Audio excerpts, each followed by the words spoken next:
ওপরে মহাসড়কে ব্রিজ, তার নিচে এক টুকরো জায়গা যাকে ঘর বানিয়েছেন আলাবর মিয়া। ঘর বলতে টিন ও পলিথিন মোড়ানো এক খুপড়ি। ১৩ বছর ধরে এখানেই বাস করছে আলাবর মিয়া ও তার পরিবার। হবিগঞ্জের নবীগঞ্জ উপজেলার আউশকান্দর ঢাকা সিলেট মহাসড়কে এই ব্রিজের অবস্থান।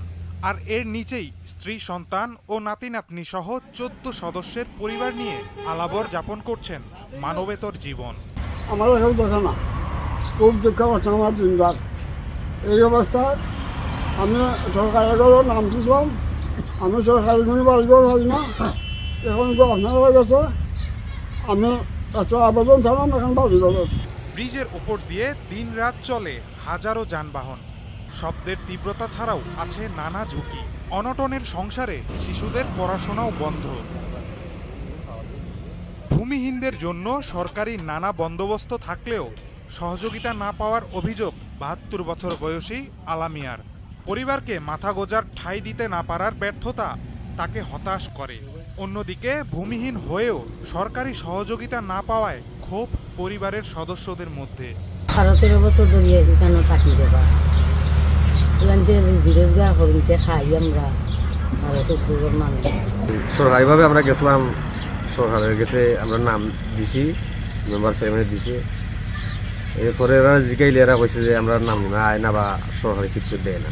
এখন আমরা বইতে আসছি ফুলের করে মেম্বার চেয়ারম্যানের কাছেও গেছি। যাওয়ার পরে এরা কয় যে সরকারিভাবে কোনো কিছু আয় না, আমরা কিতা কথা আমরা উঠাই দিই। আমরা লেখাপড়া করতে আসলাম স্কুলে, 5 পর্যন্ত বাদ দিলেছি। আমরা পরিবারও অভাব করে আমরা লেখাপড়া করতাম না, টাকা পয়সার লাগে। অসহায় এই বৃদ্ধের পরিবারের পাশে দাঁড়ানোর আহ্বান স্থানীয়দের। এরা যে কবার খাই দিল তা বলে না, হয়তো তারা খাইয়া না খাই আছে আর কি। জীবন যুদ্ধে নিজের সাথে যুদ্ধ করিয়া পাচ্ছে, কোনো মধ্যে আছে যুগে সুগত কাতর এই শীতে। এই যে পুলের নিচে থাকে বিরাট পর্যন্ত শীত আছে, এরা শীতার তো কিছু নাই, এরা তো খাওয়ারও নাই, শীতার তো কিছুও নাই। মাথা গুজার কোনোটাই এই পৃথিবীতে কেউ থাকলেও তারার নাই। তারার মাথা গুজারটাই এই ফুলের উন্মুক্ত ফুলের নিচে। ওনার 3 ছেলে, 7 ছেলে 3 মেয়ে নিয়ে বসবাস করা।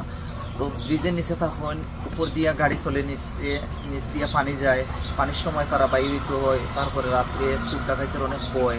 ছোটো বাচ্চা আছে, লেখাপড়া করতে পারে না টাকার অভাবে। তো আমি দেশের সরকার এবং বিত্তশালী মানুষের কাছে আমি স্থানীয় হিসাবে আমি আকুল আবেদন করার লাগে, তারা একটু মাথা গুঁজে ঠাঁই দেওয়ার লাগে। সরকারের নীতিমালা অনুযায়ী আলাবরের পরিবারকে খাস জমি প্রদানের আশ্বাস দিয়েছেন জেলা প্রশাসক।